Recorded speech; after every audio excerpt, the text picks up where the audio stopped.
सोनल की शादी को अभी कुछ ही समय हुआ था। उसका ससुराल बहुत ही अच्छा था। सब लोग उसका खूब ख्याल रखते थे। उसके घर में 2 जेठानी भी थी। दोनों ही अमीर परिवार की बेटियां थी। सोनल, इस बार तुम्हारा पहला करवा चौथ है ना? इस बार तो सोनल के घर से पता नहीं क्या क्या आने वाला है। तुम्हें याद नहीं जब मेरा पहला करवा चौथ था तो कितने बढ़िया बढ़िया पकवान, गहने और कपड़े आए थे।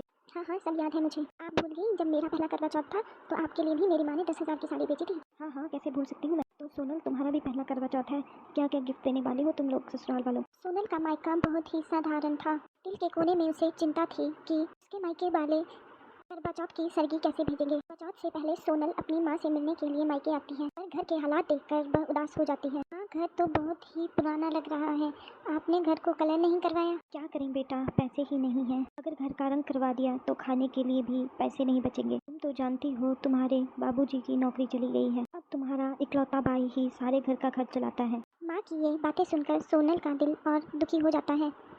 कोई बात नहीं माँ, भाई बहुत ही मेहनती हैं, जल्द ही वो सब कुछ ठीक कर देंगे। या तुम्हारा भी पहला करवा चौथ है तो तुम्हारे ससुराल वालों के लिए क्या क्या खरीदना है? नहीं नहीं माँ, कुछ भी खरीदने की ज़रूरत नहीं है। नहीं बिटिया, हम भले ही गरीब हैं पर जितना मेरा सामर्थ्य होगा उसके हिसाब से मैं पूरी कोशिश करूँगी। ठीक है माँ।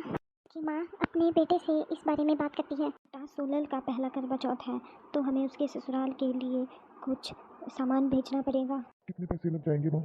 यही कोई 10,000। माँ, इतना सारे पैसे मैं कहाँ से लाऊंगा? महीने का अंत है और अभी तो राशन भी खत्म होने वाला है। अगर हम ज़्यादा खर्चा करेंगे तो हम पूरा महीना खाएंगे क्या? पर बेटा, अगर हम उसे सामान नहीं देंगे तो उसके ससुराल वाले क्या सोचेंगे? माँ, मैं ज़्यादा तो नहीं, बस 5,000 दे सकता हूँ। कोई बात नहीं बेटा, मैं उसी में गुजारा कर लूँगी। अगले दिन सोनल की माँ सारा सामान लेकर उसके ससुराल पहुँचती है। वह उसके लिए थोड़ा सा सामान और करवा चौथ के लिए मेवे लेकर आती है। बहन जी, हम बहुत अमीर तो नहीं है पर मेरी पूरी कोशिश रही कि मैं सब कुछ अच्छे से कर सकूं। अरे बहन जी, कोई बात नहीं, जो भी सामान है काफ़ी है। अगर कुछ बच गया है तो मैं इसे दिला दूंगी। माँ, ये सब तो रस्में और रीति रिवाज है, मुझे आपके प्यार से बढ़कर कुछ नहीं चाहिए। अगले दिन सुनीता और राधा के घर से भी करवा चौथ का पूरा सामान आ जाता है। वह इतना सारा सामान देखकर बहुत खुश थी। करवा चौथ के सामान से पूरा कमरा भर गया, पर एक कमी ने उन्हें उदास कर दिया। दोनों के घर में से कोई भी सामान पहुँचाने नहीं आया। अरे तुम दोनों के घर से कोई भी सामान देने नहीं आया, नौकर के हाथ में ही सारा सामान भेज दिया। हाँ जी, वो करवा चौथ का समय है ना, तो दुकान में बहुत काम होता है, इसलिए साहब जी ने कहा कि मैं ही सारा सामान दे आऊँ। उन्होंने कहा है अगर कोई कमी हो तो मुझे फ़ोन कर दें,